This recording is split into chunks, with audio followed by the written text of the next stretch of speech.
Welcome to this second webinar on high volume payments. This is a webinar by the MM4P UNCDF program. We are having this second webinar for UNCDF, but also external guests who are interested in the topic in high volume payments. By high volume payments, we mean payments that go from one to many or many to one. We also, in the industry, we also call them bulk payments. For this webinar, we have today with us Sabine Mensah and Lara Gilman. I'm Karima Vardak. I'm the Knowledge Manager and Communications Manager for the program MM4P at UNCDF. I'll let Sabine and Lara introduce themselves. Lara? I'm Lara Gilman. I met most of you before and on the call. I've been working with Sabine as a research consultant, and I've been in the financial inclusion space and mobile money in particular, for about 5 years. And aside from this, I'm also working on a fintech business. Sabine? Hi, my name is Sabine Mensah. I'm a technical specialist for the mobile money for the poor program in West Africa, working in Senegal and Benin. So just before I hand completely the floor to Sabine and Lara, who will chat together about the findings they have gathered around this high volume payment theme, I'd like to remind people who are attending this session that so MM4P is a program at UNCDF. It focuses on digital financial services. We have a learning agenda in our program. And that learning agenda covers 4 different themes: high volume payment, the subject of today, customers, agents, and partnerships. Agents as in distribution of digital financial services. So today we are addressing high volume payments, and we will have coming sessions on customer and their perception of the services and what eventual headaches they have and what stops them from using the services in the coming months. Today we'll be focusing on the theme high volume payments and on 2 questions that we had as a program. The first question that will be answered today is about the market level drivers for the digitization of high volume payments. And the second question concerns the various actors in the digitization effort and the role they play. So Lara and Sabine will walk you through the findings of their research as per now. And I will give the floor now to Sabine, who will introduce first this session. And of course, there is time for question and answers. If you want to ask a question during the talk between Lara and Sabine, please give me a sign. If you want to keep your question to the top for the end, that's fine. All right. Thank you very much, Karima. While DFS is widely available, driving uptake remains a challenge. And while we also see that the P2P model has been usually successful in some markets, it has not been the panacea for digital adoption. So it is important for us to really identify and understand some alternative use cases which will trigger more digital financial adoption. We feel like high volume payments offer a great opportunity to extend the reach of digital financial services. However, the road to digitization of cash is a long one, and it's a rather complicated one, at least from what we've found out so far. So the learning questions we have for this webinar are twofold. The first one is what are the market level drivers for digitization of high volume payments? And the second one are who are the various actors in the digitization effort and what role they play? Our approach has really been to, first of all, go through a series of external research review to find out what the industry has published about high volume payments, the opportunities and the challenges that we see in their implementation. And we also looked inward into the projects, the high volume payment projects we have within our portfolio at MM4P, and interviewed both external and internal stakeholders, our DFS experts that are contributed to many of those projects that we are implementing. Out of these internal and external research, we were able to refine some hypotheses that we've presented internally and also externally.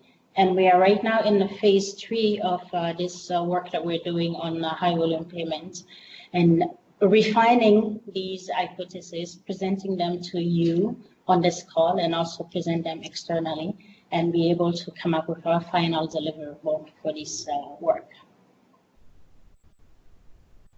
Lara, would you like to share how we've looked at high volume payments? Yeah, absolutely.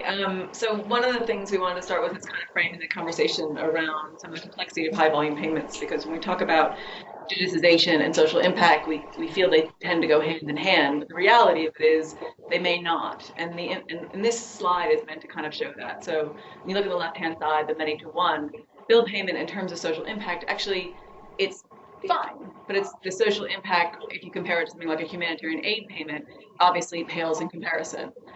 Therefore, but if you flip it around and say, all right, well, which one's easier to digitize? Well, it's actually bill payments, a many to one, tends to be easier to digitize. I say tends because everything has an exception, but tends to be easier to digitize. And therefore, it might be lower hanging fruit. You may be able to get farther into the digitization process with something that has a little bit easier implementation. However, it's not to say to exclude the humanitarian aid, it's just maybe to adjust your expectations on success. So as you start looking at high volume payments, we just want people to be cognizant to not just think of it as one lump.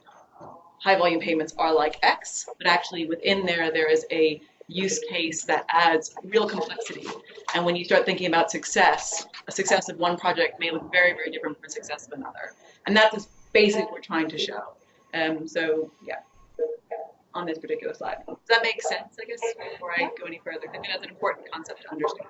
High volume payments is a lot, encompasses quite a lot. Generally, when I talk about a movement toward digitization, the first level would be any kind of usage. So an engagement with the product. One thing with a bill payment, for example, the user actually has to make the payment. There's more on them to engage with the process. So for me, it's a higher level of usage than a cash out. That's where we talk about it. And so I think from there, layering on additional use cases becomes a little bit easier, but it may be shades of gray. But yeah, digitization at the first protocol would be how well is the user engaging with the service. And that one is really, I think that a lot of lessons coming out of humanitarian digitization is what is the really goal here. And I think in those particular settings, the opportunity to digitize is quite compelling.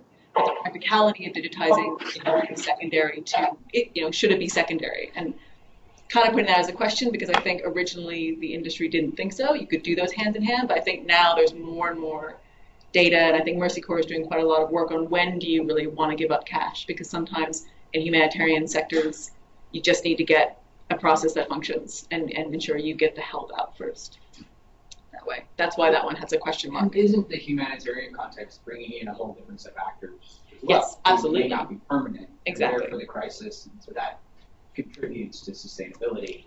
Who's bringing the money, as it were? Exactly, and also willingness of stakeholders to engage, because do you want to set up an agent who's only going to be there for 3 months? Right. Exactly. Okay, right. So we continue with Sabine, and let's move to the next slide.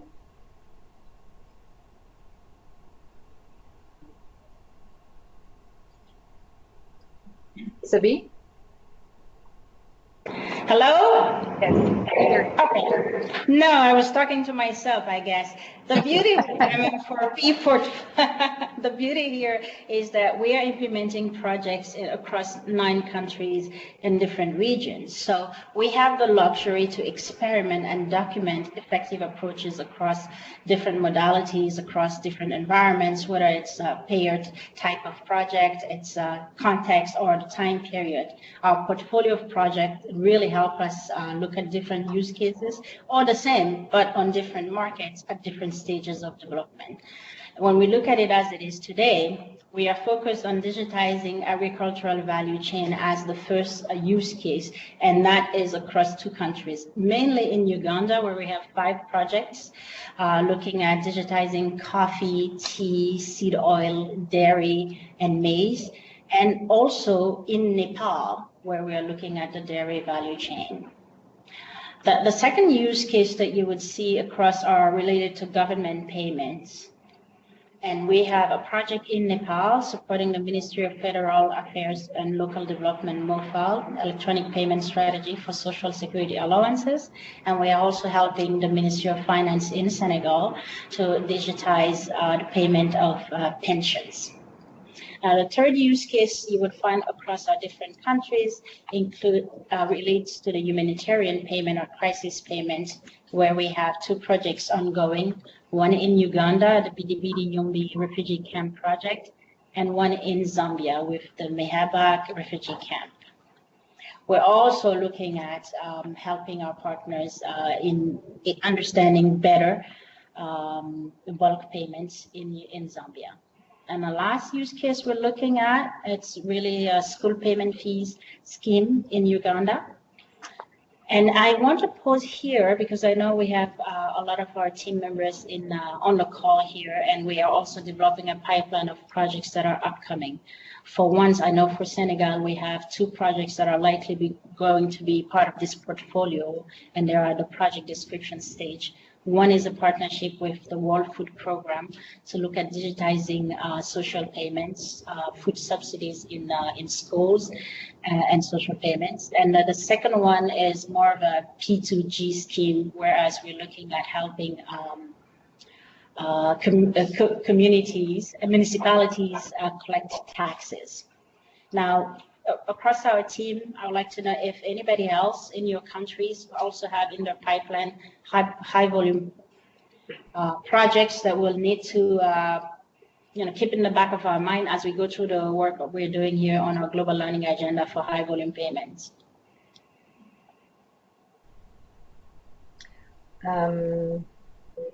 Sabine, this is Nandini. Yes. How are you? I'm good, and you? Good.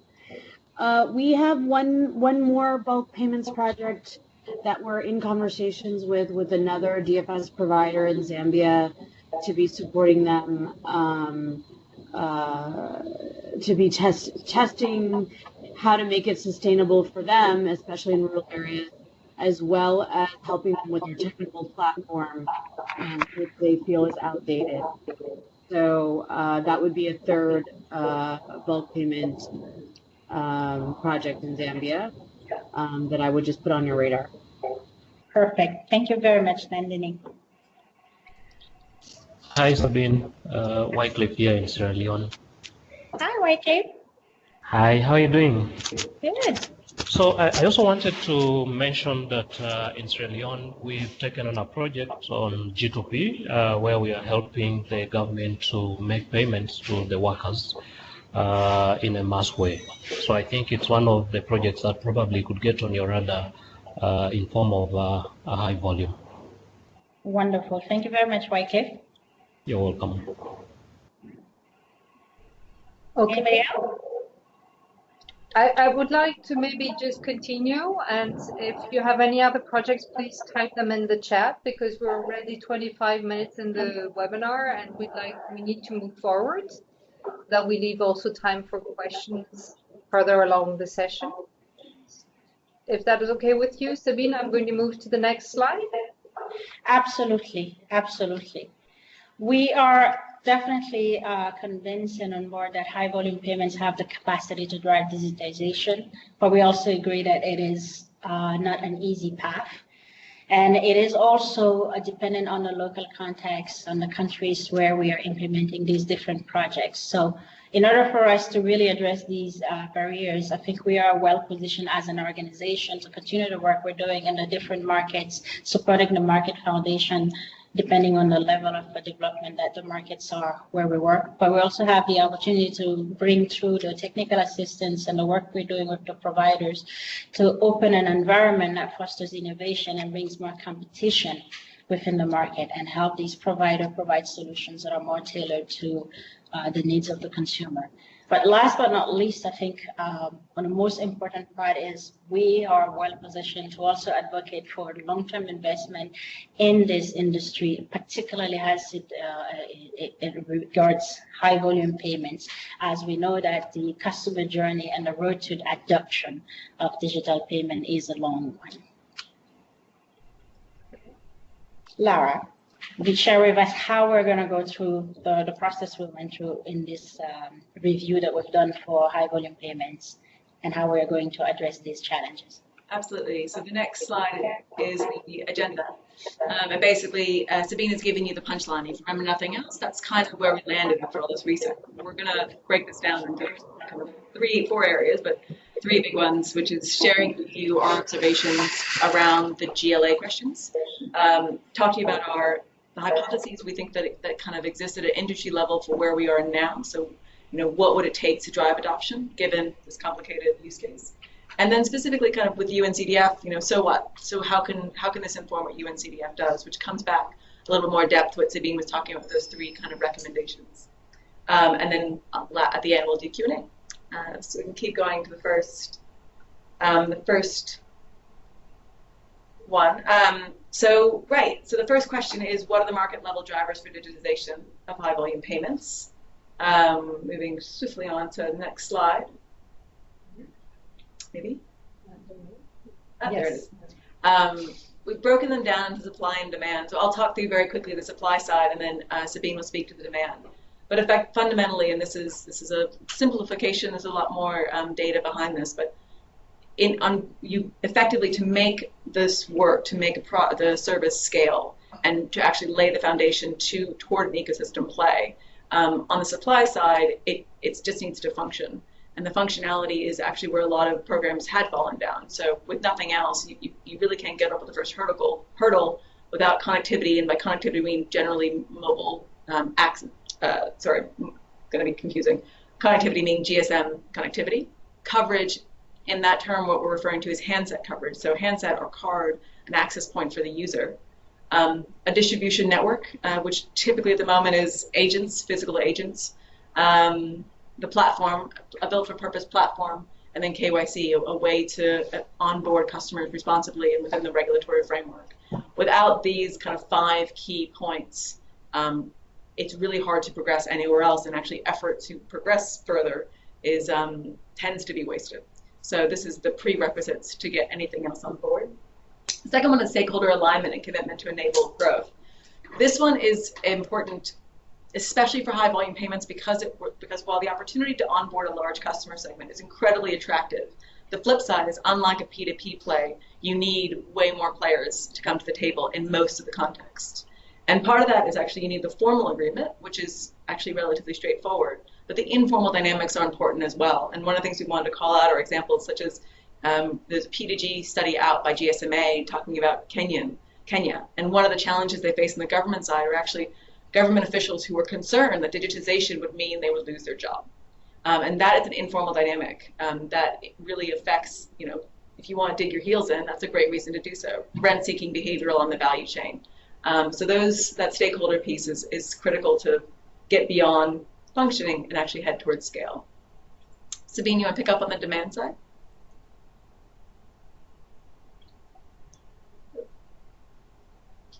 Think you're still on mute. If you're okay.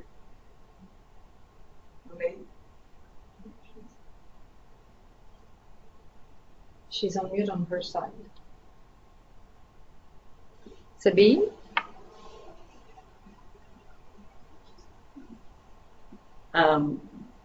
Hello? Yes. Okay. I need to get a better hang of this because it unmutes me automatically when you guys are speaking. And then I thought it would anyway, I'm back on the line. So I wanted to say, Lara, that I think there was an implicit assumption that users would accept digital payments through high volume payment schemes just by onboarding them into the payment, right? I mean, we have a great opportunity, especially when we're looking at schemes that are one-to-many payments to onboard a lot of people. However, what we find in the reality is that sometimes, and I would say most of the time, at least at this point, the payment is working more like a mailbox. You get the payment in, you get it out. You cash out the money, and this is because we need it. And most of the time what we're noticing that the scheme of cashing everything out seems to be a bit recurrent in the high volume payments. schemes that we've looked at. So it is really important to find what resonates with the consumers that are receiving these payments and what is the value proposition in using cash, in using digital versus cash. And until digital can compete with cash by becoming more useful, more affordable to the user, we are still going to have the problem of consumers cashing out everything out of the high volume payment they receive. So the digital adoption, the adoption cycle itself is complicated and depends on the local context, as I've said before.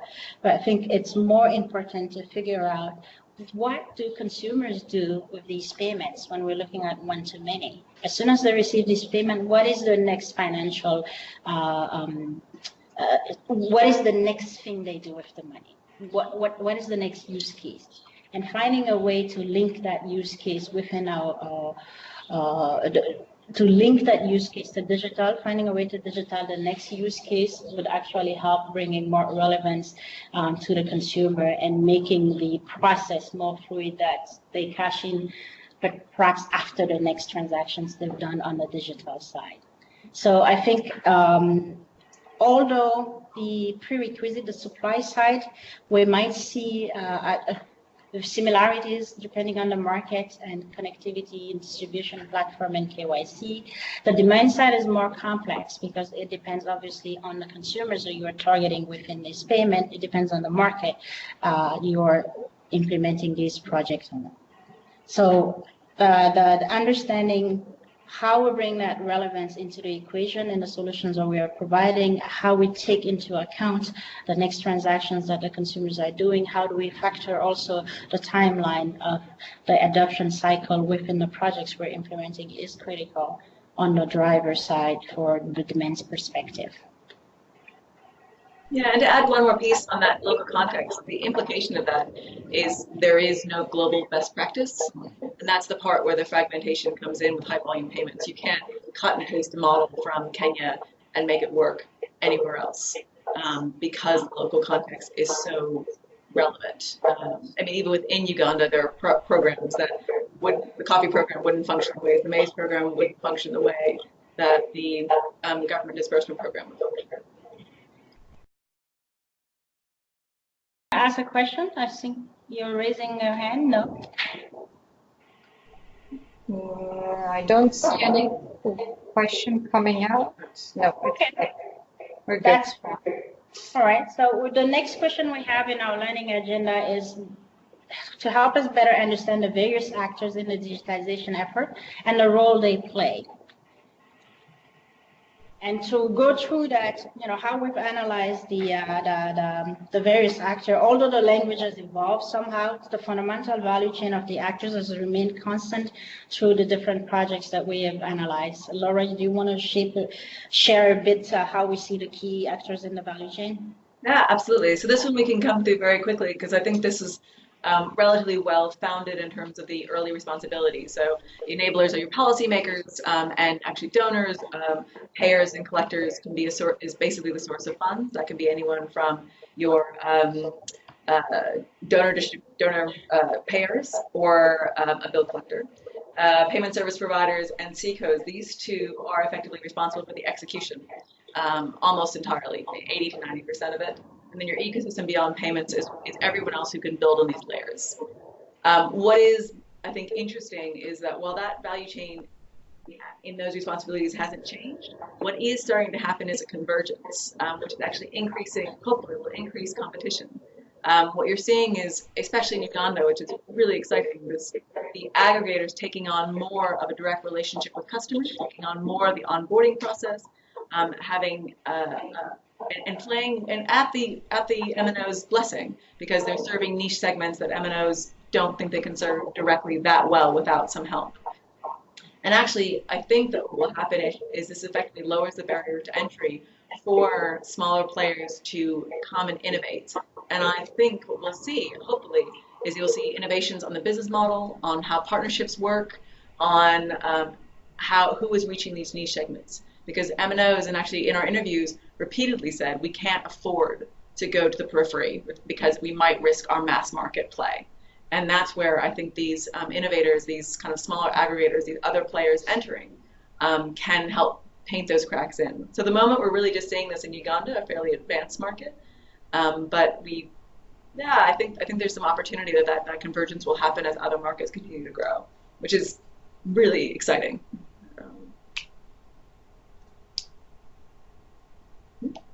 Great. So moving, just make sure that I'm. Moving on to the industry hypotheses. So that was what we observed in those key questions, but all of that really informed the, at the industry level, so what? So what needs to happen in terms of for the industry together to kind of make a shift to make high volume payments be that P2P play that role that P2P does, increase traction. And so we sort of boiled it down into five hypotheses. But first kind of wanted to frame exactly how this worked. So we did our research, we started looking at the questions, we then went back, did testing, we took it to the market, so we, in Uganda, were able to run a survey, which is the two pictures on the side, asking, which do you think is the most important, which do you think is the biggest enabler or the least enabling in terms of high volume payments. Had a really rich discussion in Uganda around that. And so out of that, these are the latest iteration. Important from that conversation is to say that these are not meant to be mutually exclusive. They blur, and but they are meant to hopefully be somewhat collectively exhaustive. This should reflect as a whole, at this moment in time, what the priorities are, what the key barriers are when it comes to high volume payment implementation. So Sabine, do you want to give go over the snapshot? Absolutely. And let me repeat again the disclaimer. They are not mutually exclusive, and they are collectively aimed to be exhaustive. So the first one, hypothesis, is around trust and value proposition, and that came out resoundingly strong when we went in Uganda and visited the different agricultural value chains work that the team is doing there. And we feel like greater investment in building trust and creating relevance with the end user and key influencer will drive broader DFS usage. The second hypothesis is linked to this one, in building an ecosystem around these beneficiaries, around the consumer. High volume payments would benefit from linked use cases to create the network effect that engage end users and attract a broader community. And that relates to what we were saying earlier as far as what's the next financial transaction that a consumer does after receiving a high volume payment. And if we're able to digitize that, then we go a little bit further down on the digitization path. The third hypothesis is linked around competition and innovation. We strongly believe that focusing beyond the DFS incumbent will result in new opportunities for intensive growth and bringing new players, fintech startups within the industry to provide tailored solutions and a faster go-to-market strategy. The fourth hypothesis is around investment and business case. It resounding clear from participants also in that workshop and the work that we've done on research that the better clarity on the long-term economics of high-volume projects would be very useful to us all and help enable greater investment, as well as also higher risk appetite capital to come in and look at these investments and provide a platform where we can get startups and fintechs playing a role that the DFS incumbent might not be ready to play yet in some markets. And the fifth hypothesis is around interoperability, and we believe interoperability and accessible APIs will unlock new market potential. And we'll go through these different hypotheses more in detail in the next slides. Yeah, so, actually, Sabine, in the interest, I'm cognizant of time. Is it worth, rather than going through them individually, maybe opening it to the floor on questions or bringing up key, I'm just noticing that it's kind of 22. We want to make sure we get through the next bit and have time for questions. So I don't know if it's worthwhile maybe asking if there are questions or if these are surprising or getting feedback, or if you want us to go into more depth. Maybe just take a poll in the room. Yeah, okay, good. Yeah. In terms of 2, that's kind of where I see the Kiko agent network factor perhaps rearing its head. I mean, obviously, like you said, the different filters, they all touch each other. So the question, the reason why that comes to mind is the chicken and egg component. how do you see sort of incentives to invest in the infrastructure to facilitate this sort of how does that work with sort of making the case for long-term economics if that infrastructure doesn't exist? So actually, That I makes think sense, yeah. I think you touched on 2, 3, and 4. Right. I didn't want to say that. Yes. But no, I think that's Sabine. I'll jump in and then add if that's okay, and then you can add to it. On the So how I would frame it is actually, I almost see it as there are 3 distinct problems. How are you going to create the chicken and egg of the ecosystem? How are you going to encourage the competition and innovation? And how are you going to make the investment and business case work? And I think right now we've been looking at those through fairly static lenses, i.e. from either a mobile money operator or an incumbent. And I think the exciting thing about what's happening in Uganda is it allows us to look at those problems differently and allows us to even take some lessons from, for example, fintech or actually any venture capital. So many venture capitalists have invested in companies with 0 business case, a la Uber, but still invest because they see a growth opportunity. And so there's a mindset shift that needs to change that can happen on the business case side. So there's 2 ways of solving the business case problem. 1, making the profitability story work, or 2, finding higher risk capital that is willing to go the journey to figure out the business case later. Right. Coming back, but in order to do that, you need to start lowering the barriers of entry to get more competitors in, to start the innovation happening, which I think would then also have an impact on the ecosystem development. So there's a precondition to the getting even into a chicken and egg scenario. I wish it was. I'm not sure it's perfectly sequential. Yeah. I think every market will find its way differently. Yeah. But I do think those 3, to make that story work, those 3 have to come together in some way. Right. That makes sense.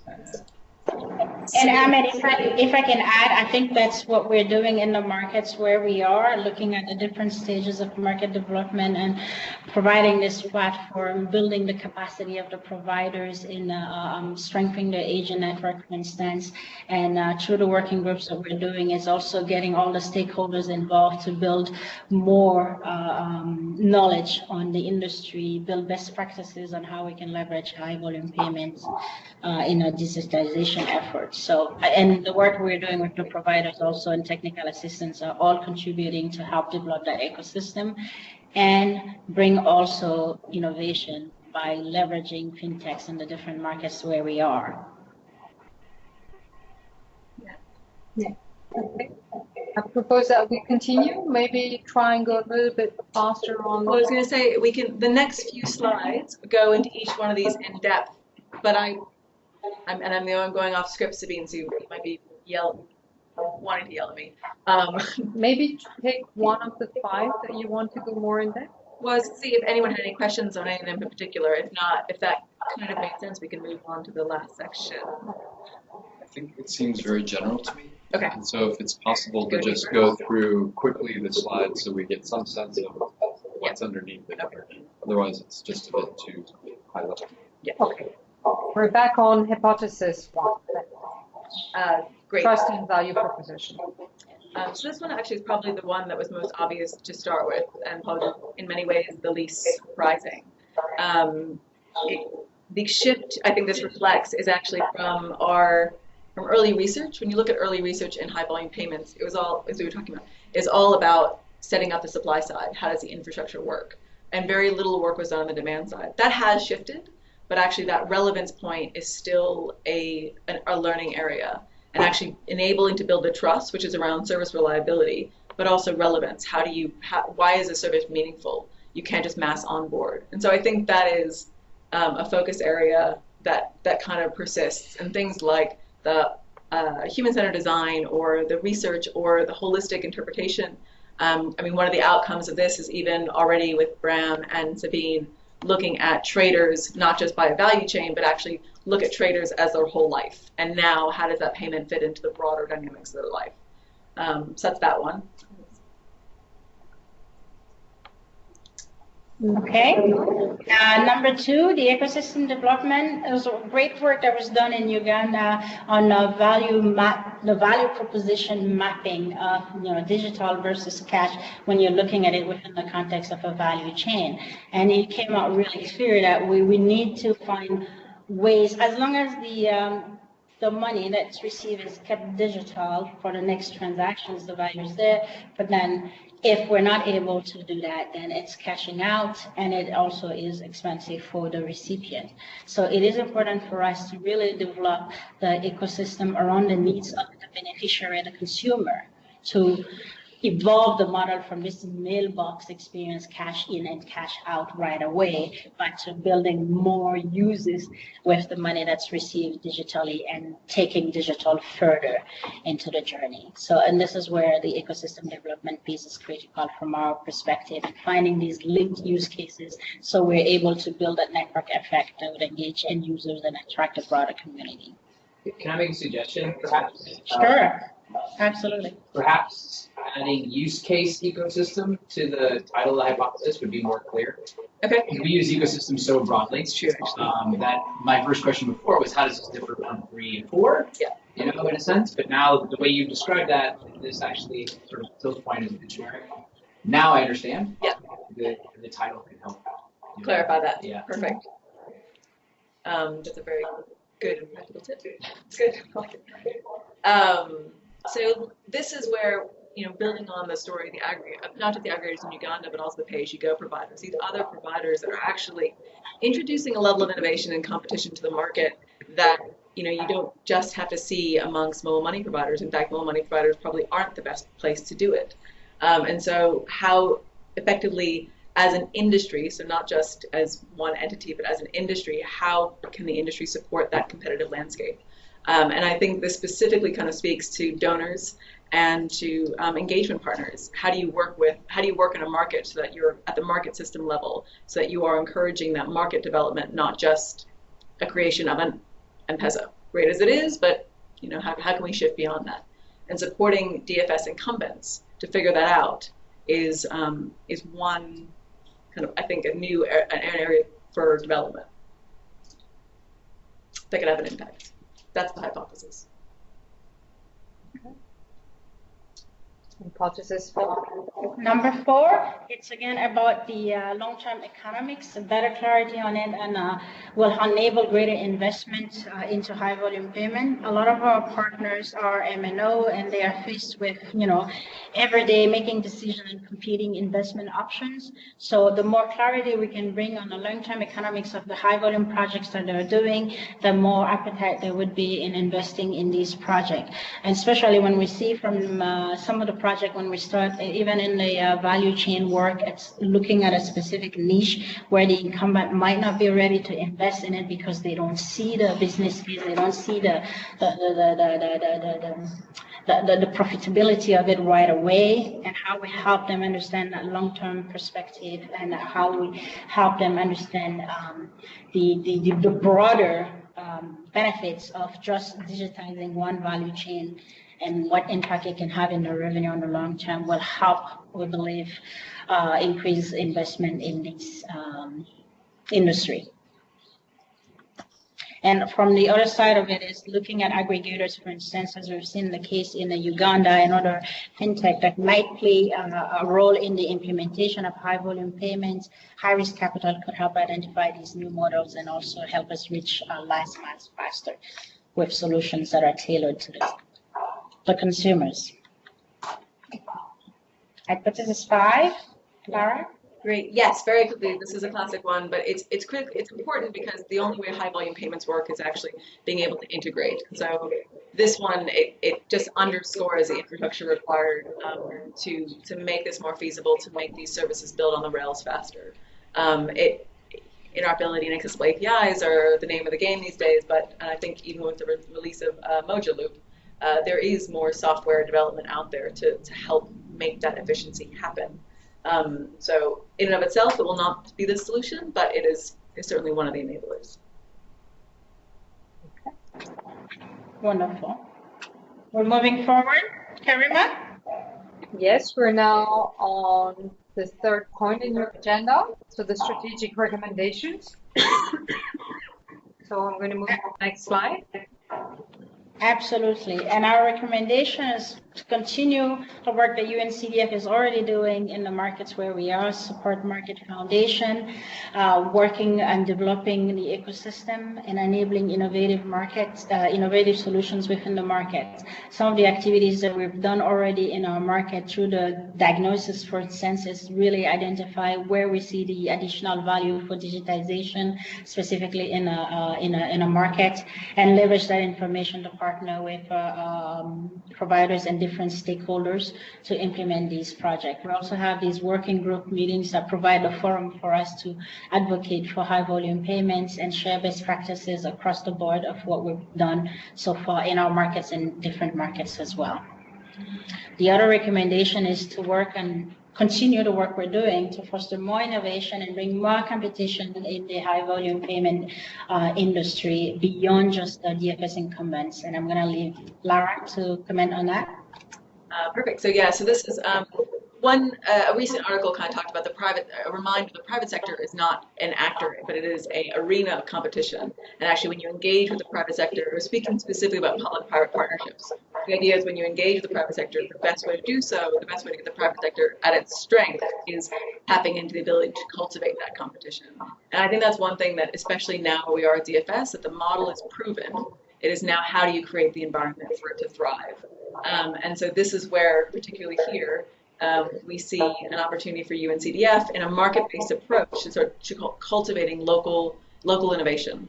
And ways you could do that that we've kind of brainstormed are anything from accelerator-style approaches, which you guys are exploring to support early ventures solving last-mile challenges, through to supporting new players' access technology. So the Mojo Loop, it's great. I suspect a lot of aggregators haven't thought that they could probably use it to enter the market. So how do you kind of make some of this publicly available infrastructure, accessible to, bright young things, as someone was discussing. And then, of course, what you're already doing, continuing that fostering partnerships with incumbents and new players. The more dynamic nature of the competitive landscape at this stage of the game, and the more innovation you'll see and the farther the services will reach. This is a really exciting market, but what it risks is incumbents kind of hitting a level of saying, that's fine. And I think that where we can now play is how do you push that story forward on the private sector side. In terms of advocating for long-term investment, I think we have a critical role to play in documenting and publishing both on the quantitative result but also qualitative result of the projects that we are implementing across the different countries. Looking at it from not only the short-term results and measuring, the number of measuring only the number of people that are paid through a high-volume payment might be just short-sighted. It's looking at the long-term impact on the consumers and how can we communicate that? How can we document that in a way that the industry will see the value of that long-term investment that's needed? Change take time, and the adoption cycle in digital financial services is long, particularly if we're looking at high volume payment and changing the consumer behavior. So we as UNCDF and MM4P, with the different projects we're doing, we have a key role in documenting that in a way that's compelling enough for our partners and for other stakeholders to want to invest in the long term and high volume payments. Yeah, and I'd say that across, so kind of, this is basically kind of coming to the wrap up, and I'd say that across those three recommendations, the first one is continuing doing what you do amazingly well. And then next two are more how do you kind of evolve that model. I think one of the observations we had, especially talking to external experts, is often the stories are informed by big research pieces done by organizations who don't necessarily sit in country. And I think there's a practical expertise that UNCDF can contribute to really help make that advocacy kind of work on that last point quite strongly, because I think that what was very apparent is certainly in Uganda, the experts were MM4P and everyone relied on them. So I think some of that can be more available without having just to be in country. Well, sorry, for everyone else to come to Uganda to see that. Yeah, these are the resources we have. There's more behind this. And there's also going to be a document which kind of explains the slide deck in more of a report style. But I guess if I was going to summarize this very quickly, kind of we boil it down to 3 key points. Is like the supply side barriers are pretty consistent globally, but the demand side is highly localized, and that's really challenging, which means a market-based approach helps to crack that. We are living in a place, second is that we are living in a place where incumbents can kind of slow down, the market can be dominated by a few players, which risks innovation and not quite reaching the periphery. So encouraging the competition can solve that.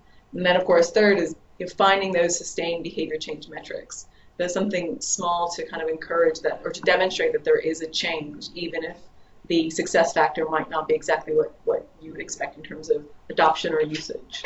So thinking about those are really what we kind of came away from high volume payments. That it's how you frame this, not exactly doing anything necessarily differently.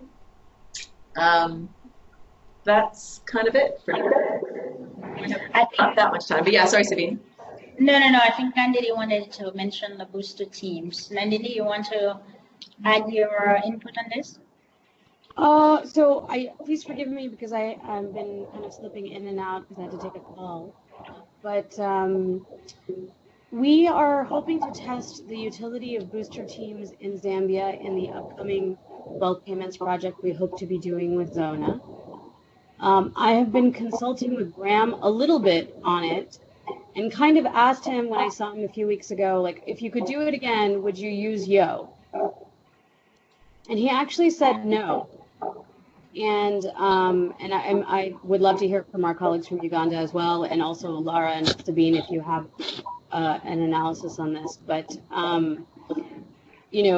he actually suggested to approach the sort of local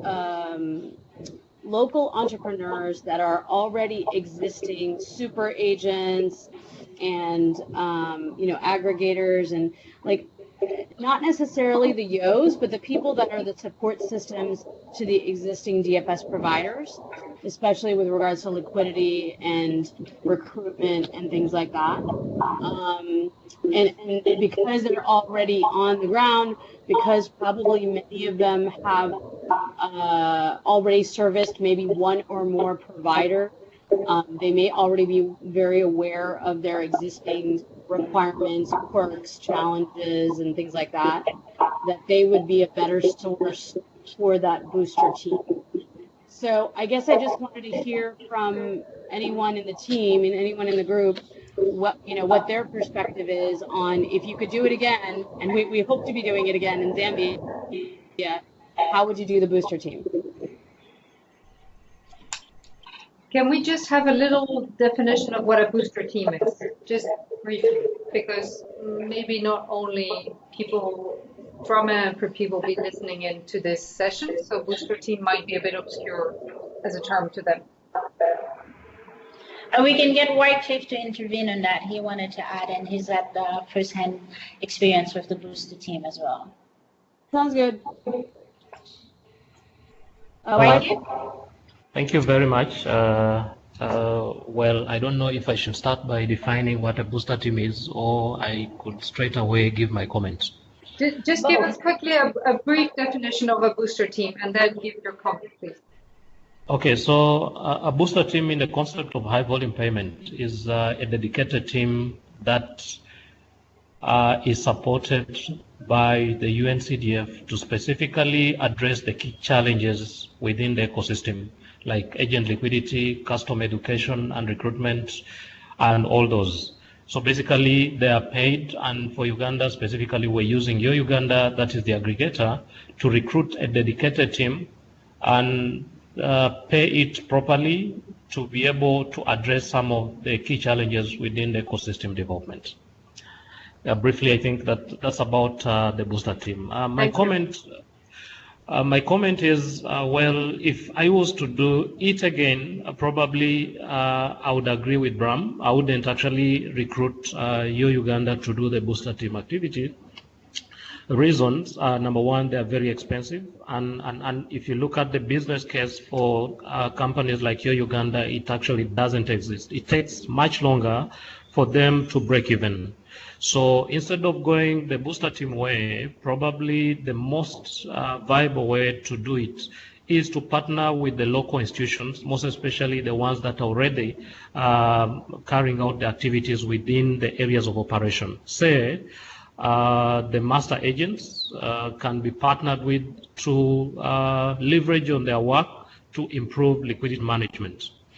And then for the MNOs, when it comes to custom onboarding and acquisition, I think it is an area that can be piloted, probably to see how easily they can recruit a team that can specifically concentrate within that particular area of operation and the area of the pilot. Unlike the likes of Uganda, where the cost of operation is quite very expensive. Thank you very much. Cyprian, you wanted to add something? Yeah, hi, this is Stephen Waiswa. I just want to substantiate what Wycliffe has just submitted.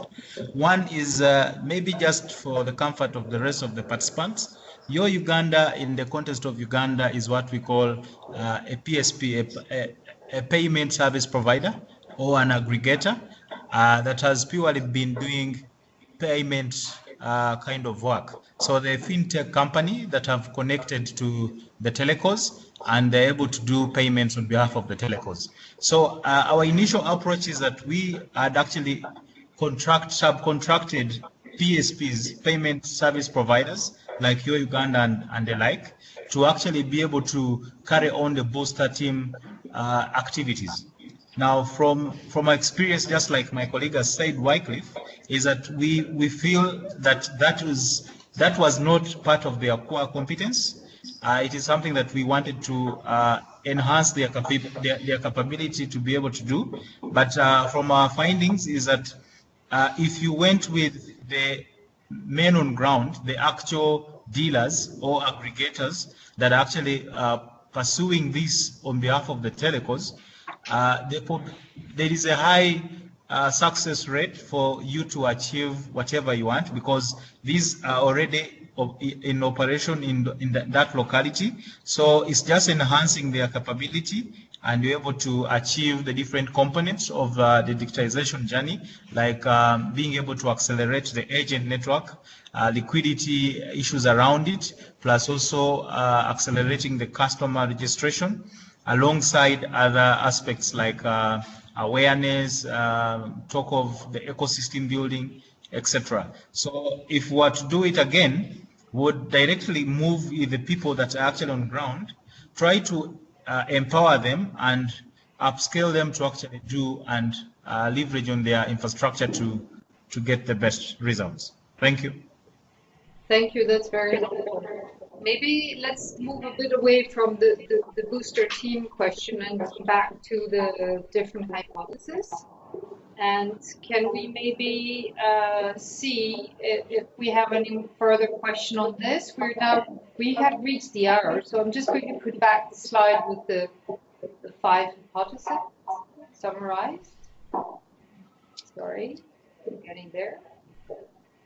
And I just give you a final chance to react, comment before we close this call.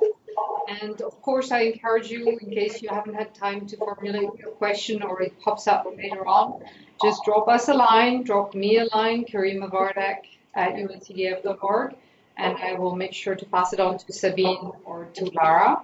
And if you know Sabine's email, please do not hesitate to write to Sabine directly. Any last question or comments on your sides, participants? Okay, I don't see right now a reaction, so I'm going to leave the final word to Sabine and to Lara, before I thank you all.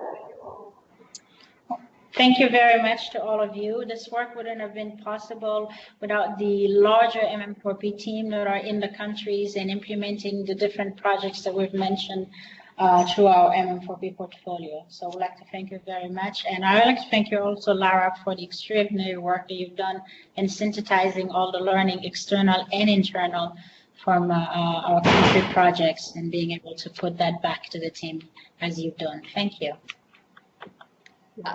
Pleasure. Yeah, I hope it's helpful. It is. It sometimes felt like you tell the experts what the experts already know, but I hope this has been helpful.